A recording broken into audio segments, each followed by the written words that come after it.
কি হয় তেওঁ যোৰহাটলৈ যোৱা চিঠিবোৰ ভনীয়েক দুইজনীয়ে পাই পেলাই জংকী আৰু পামি তেওঁলোক দুজনীয়ে চিঠিবোৰৰ উত্তৰ দিয়ে কিন্তু জুবিনে এখন চিঠি পাবলগীয়া আছিল সেই সময়ত তেওঁ ঘৰত আছিল চিঠিখন পালে পাই দেখিছে বম্বেৰ ছোৱালী মই গ'লে কেতিয়াবা লগ কৰিব পাৰিম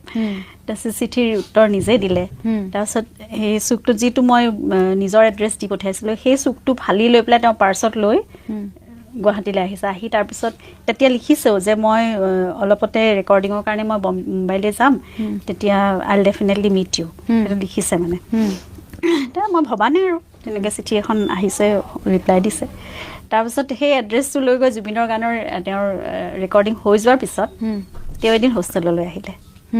লগ কৰিবলৈ মানে বম্বেত তাৰপিছত সেইদিনাখন ভিজিটিং ডে নাছিলে মই কলেজৰ পৰা আহি জিৰাইছোঁ চকুটকু ফুলি আছে আৰু শুইছোঁ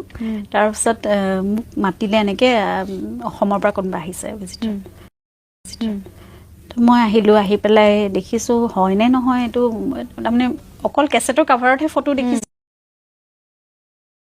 আৰু বা ক'ৰবাত নিউজ পেপাৰত কেতিয়াবা দেখিছোঁ বম্বেত য'তে ত'তে শ্লাম থাকেতো তেনেকুৱা আছে তাৰপিছত মই ক'লোঁ আৰু আজি এইটো ভিজিটিং ডে নহয় ইয়াত বেছি সময় কথা পাতিব নোৱাৰিম হয় নেকি বোলো ঠিক আছে মই অকণমান মুখ চুখ ধুই আহোঁ ফ্ৰেছ হৈ আহোঁ মই ওচৰতে এনেকৈ কফি মানে আছে আৰু সৰু সৰু কেফে কিছুমান আছে তাতে গৈ পেলাই কফি একাপ খাম বাৰু তাৰপিছত ৰৈ আছে মই অকণমান ফ্ৰেছ হৈ আহিলোঁ ওলাই গ'লোঁ গৈ বহিলোঁ কফি একাপ খালোঁ তেতিয়া সেইখিনি সময়তে তেওঁ খুব কথা পাতিছে আৰু ঘৰত কোন কোন আছে কি কৰোঁ মানে ক'ৰবাত মই ফুৰিছোঁ নে নাই বম্বে দেখিছোঁ নে নাই নিজে নিজে কিবা কিবি কথা পাতিছে তাৰপিছত কওঁতে মানে মিউজিক ৰেকৰ্ডিং দেখিছোঁ নে নাই সেইবোৰো সুধিলে মই নাই দেখা কেতিয়া হ'ব মই লৈ যাম কেতিয়াবা ঠিক আছে হ'ব বাৰু তাৰপিছত আৰু কিবা কিবি সুধি আছে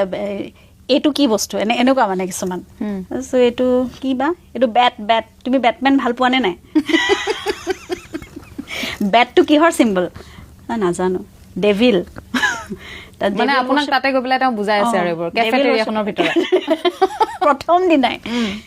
প্ৰথম দিনা চিনাকি হৈ মানুহে এনেকে কথা পাতে বুলি মই সেইদিনাহে গম পাইছোঁ